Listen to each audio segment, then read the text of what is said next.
Biden confronts allegation as he prepares for unprecedented campaign against Trump. 6 months before Election Day, Joe Biden is scrambling to build a campaign to wage a political fight with little precedent in American history, hoping to capitalize on opportunities and overcome challenges that the coronavirus crisis has injected into his battle with President Donald Trump. But even as Biden sharply criticizes Trump's leadership and how the administration has handled the deadly pandemic, the former vice president is grappling with the biggest crisis he has faced as a candidate.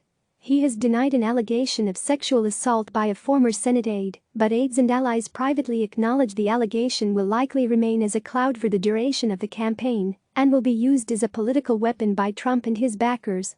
After weeks of pressure mounting on Biden to directly address the allegation, Biden and his top advisors decided to release a carefully crafted statement from the former vice president Friday morning. Biden then sat for an 18-minute interview on the topic. He denied Tara Reade's claim, while also saying Reade had a right to be heard and pushing for the Senate to locate any complaint she filed in the 1990s. "I'm not concerned about what they might find because I know the truth of the matter," Biden later told a group of former President Barack Obama's administration and campaign alumni in a virtual fundraiser. He has resisted calls to open his Senate records, housed at the University of Delaware, saying they do not contain personnel records and would be used as political fodder. Visit CNN's Elections Center for full coverage of the 2020 race. The presidential contest is plunging ahead on precarious terrain, with even the most basic fundamentals of campaigning suddenly uncertain. It is the most critical 6-month stretch of Biden's long political career, the outcome of which will determine whether his long quest to win the presidency is realized. "This is a referendum on Trump, and the choice couldn't be clearer," said Jen O'Malley Dillon, Biden's campaign manager. "We're going to really be focused on that. We won't let him take us off our game." The Biden campaign, after outlasting a crowded and competitive Democratic primary, is nearing the final stages of hiring hundreds of new staffers assigned to critical battleground states.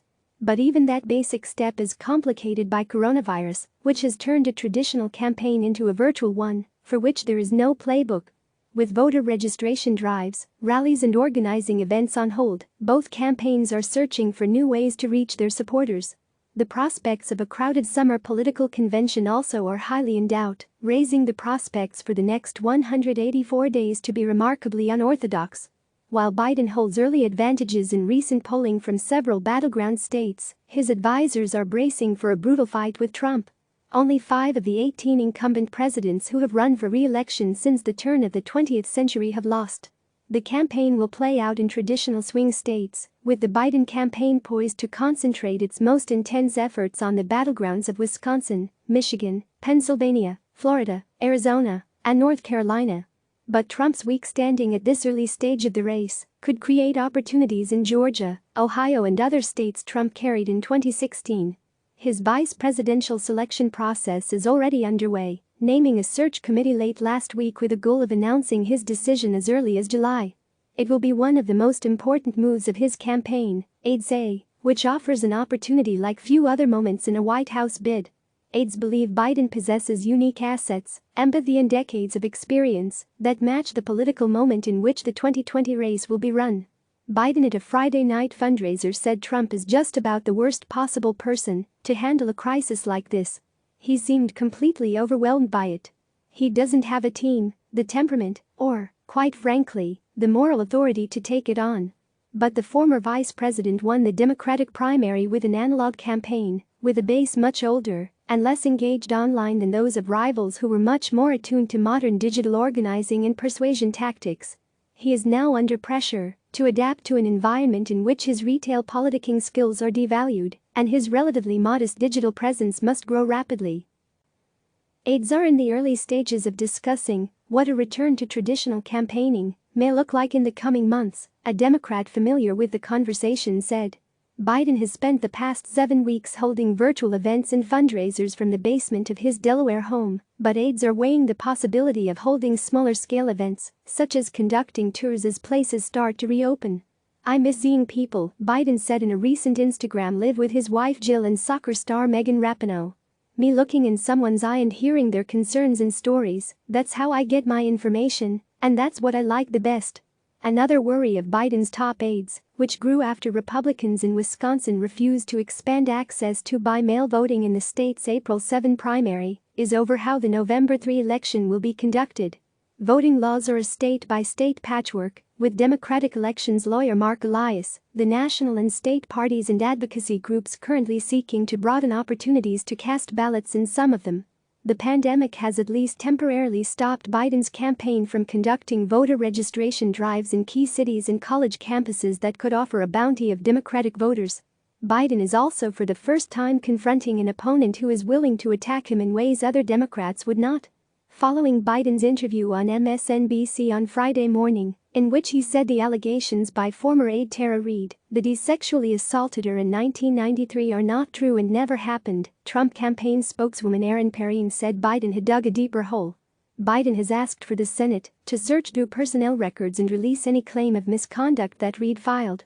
But he said he would not green-light a review of his personal papers at the University of Delaware to find any mention of Reade because those papers do not cover personnel matters, a refusal that Trump's allies immediately pounced on, suggesting that Biden is hiding something. The Biden campaign rejects the notion that the reluctant to release the Delaware papers are this campaign's equivalent to Hillary Clinton's emails, with aides saying they should instead be compared to Trump, who has repeatedly refused to release myriad records. Trump on Thursday said he has been falsely charged numerous times and suggested Biden might have been, as well.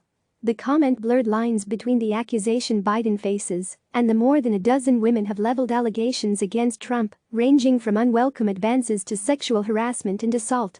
Trump has denied those allegations. Bridging a divided party, Biden's campaign is also attempting to bridge the lasting divides within the Democratic Party after a hard-fought primary and figure out whether and how it can hold a summer nominating convention, and if it can guarantee Biden 4 nights of attention without tens of thousands of people gathering in person.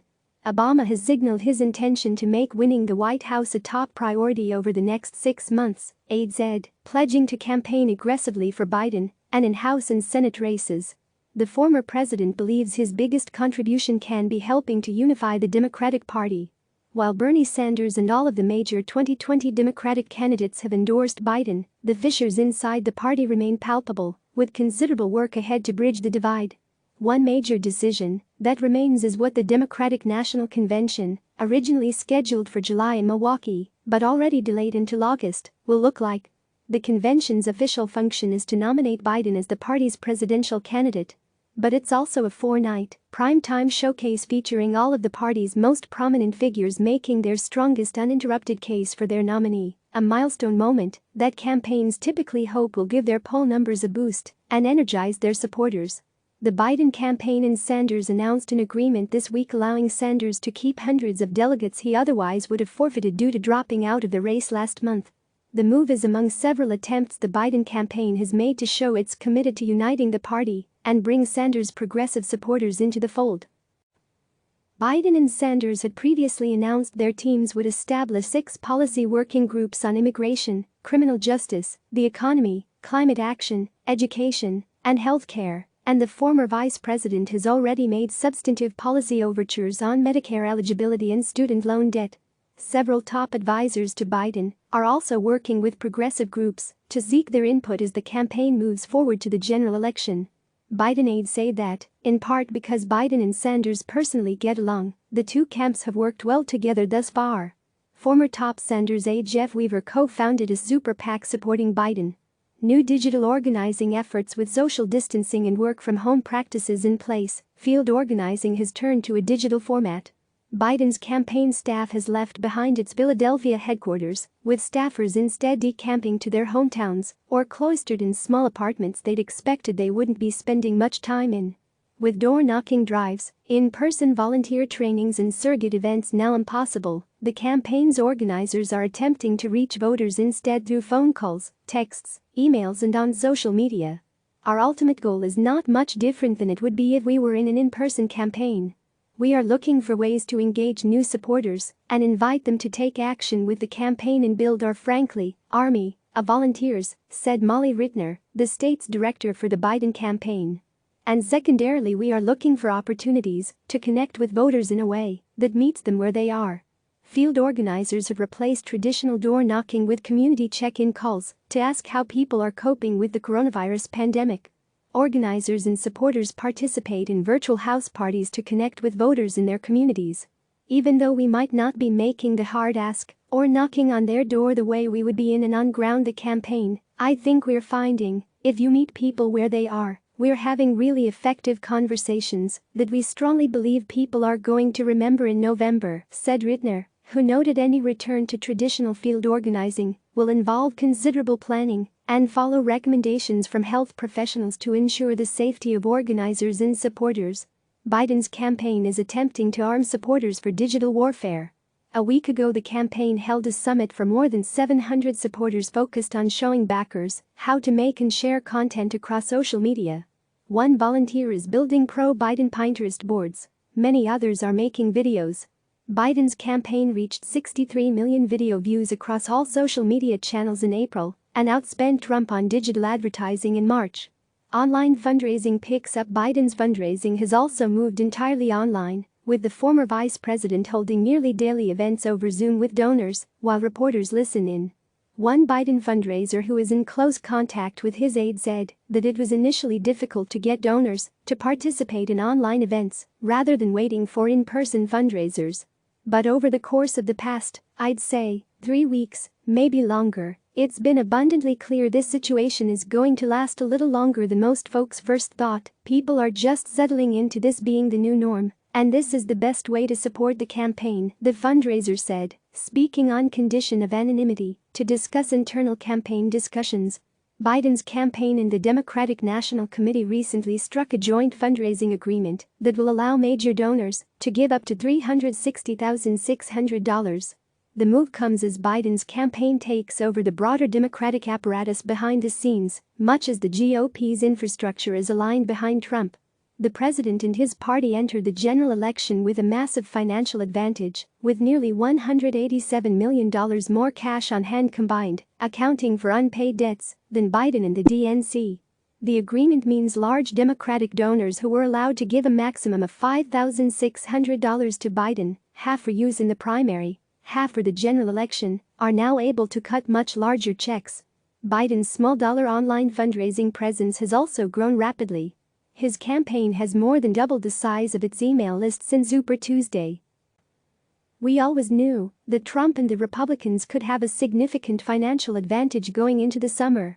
That concern was exacerbated by the COVID-19 crisis and our campaign's inability to do in-person fundraising at a time where the typical presidential campaign would be just ramping up and preparing for the general election, said Biden's deputy campaign manager Rufus Gifford. Yet what we have seen in the last few months makes me incredibly optimistic. Click subscribe to receive the latest news.